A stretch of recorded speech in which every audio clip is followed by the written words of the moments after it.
গতদিন দেখিয়েছিলাম cPanel এর বিস্তারিত এবং cPanel থেকে কিভাবে ওয়ার্ডপ্রেস ইনস্টল করতে হবে সেটা। তো আজকের ভিডিওতে আমি আপনাদেরকে দেখাবো ওয়ার্ডপ্রেস এর বিস্তারিত।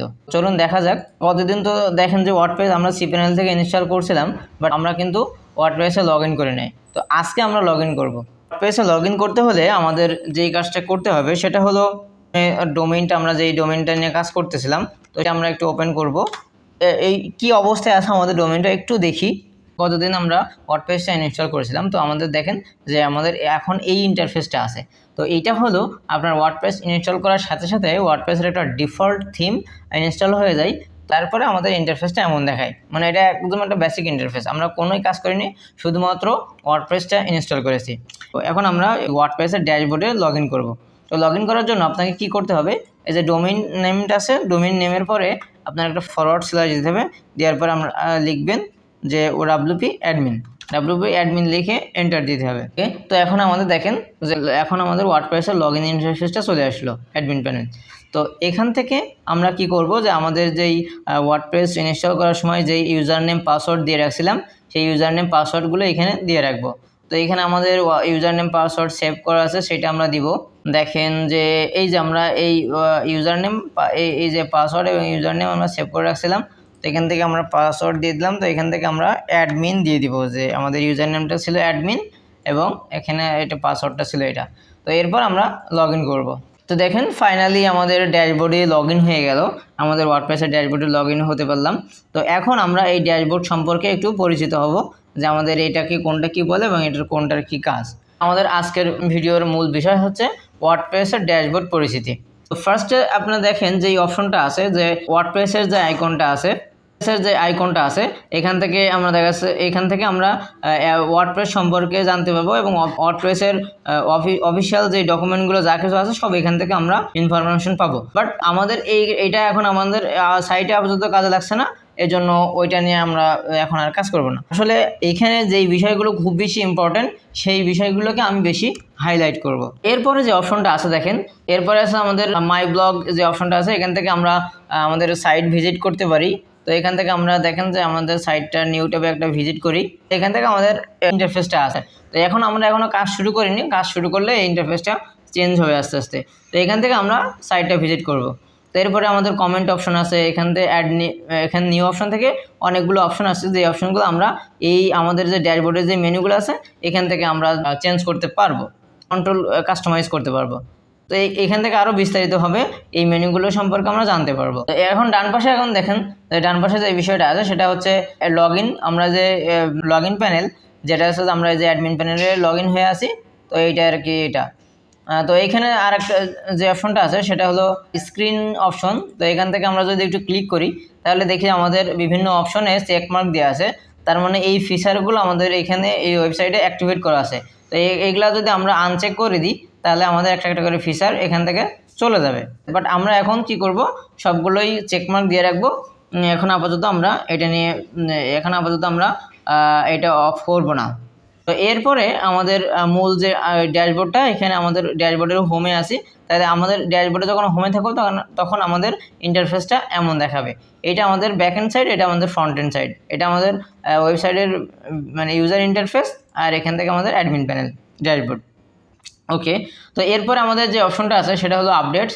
তো আমাদের ওয়েবসাইটে থিম আপলোড করার পরে আমাদের থিমে কোনো যদি আপডেট আসে এবং আমাদের প্লাগইনে বা ওয়েবসাইটে যে কোনো ধরনের যদি কোনো আপডেট আসে, তাহলে আমাদের এই আপডেটের নোটিফিকেশনগুলো এখানে এসে জমা হবে। তখন আমরা এগুলো দেখে আমরা আমাদের ওয়েবসাইটটাকে আপ টু ডেট করে রাখতে পারবো। এরপরে যে অপশনটা আছে এটা হলো পোস্ট। তো এই পোস্টের এখানে দেখেন, এখন আমাদের যে অপশনটা আছে অল পোস্ট, তো অল পোস্ট থেকে আমরা দেখতে পাবো যে আমাদের ওয়েবসাইটে আমাদের ওয়েবসাইটে যতগুলো পোস্ট থাকবে, তো আমরা এখান থেকে অল পোস্ট থেকে সবগুলো কিন্তু দেখতে পারবো। এখানে দেখেন আমাদের হ্যালো ওয়ার্ল্ড নামে একটা পোস্ট আছে, তো এখান থেকে আমরা যদি অল পোস্ট করি তাহলে সব দেখতে পারবো। তারপরে আমাদের ওয়েবসাইটে যদি নতুন কোনো পোস্ট অ্যাড করতে চাই তাহলে আমরা কিন্তু এখান থেকে অ্যাড নিউ করে আমরা দেখতে পারবো। এরপরে দেখেন যে আমাদের ক্যাটাগরি অপশন। তো দেখেন আপনার যদি একটা নিউজ পোর্টাল বা বিভিন্ন ধরনের ব্লগ বা যে কোনো ধরনের ওয়েবসাইট হোক না কেন, সেখানে যদি আপনি পোস্ট করেন তাহলে বিভিন্ন ক্যাটাগরিতে পোস্ট করতে হয় বা বিভিন্ন ক্যাটাগরি থাকে পোস্টের। তো সেই ক্যাটাগরিগুলো এখান থেকে সুন্দরভাবে অ্যাড করতে পারবেন।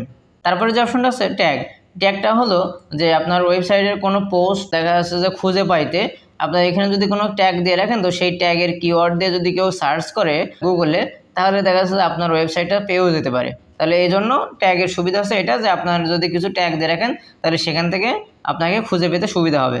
এরপর যে অপশনটা আছে সেটা হলো যে মিডিয়া। তো এখানে মিডিয়া লাইব্রেরিতে আমাদের কন্টেন্টগুলো সাধারণত থাকে, যেমন অডিও, ভিডিও, ইমেজ যা কিছু আছে না কেন, এই কন্টেন্টগুলো আমাদের এইখানে জমা থাকে। তো এখান থেকে আমাদের ওয়েবসাইটে বিভিন্ন জায়গায় এগুলো কাজে লাগানো হয়। এখান থেকে আমরা যদি নতুন কোনো মিডিয়া অ্যাড করতে চাই তাহলে কিন্তু আমরা অ্যাড নিউ থেকে অ্যাড করতে পারি। এরপরে যে অপশনটা আছে সেটা হলো পেজ। আমাদের ওয়েবসাইটে কতগুলো পেজ আছে সবগুলো কিন্তু দেখতে পারবো।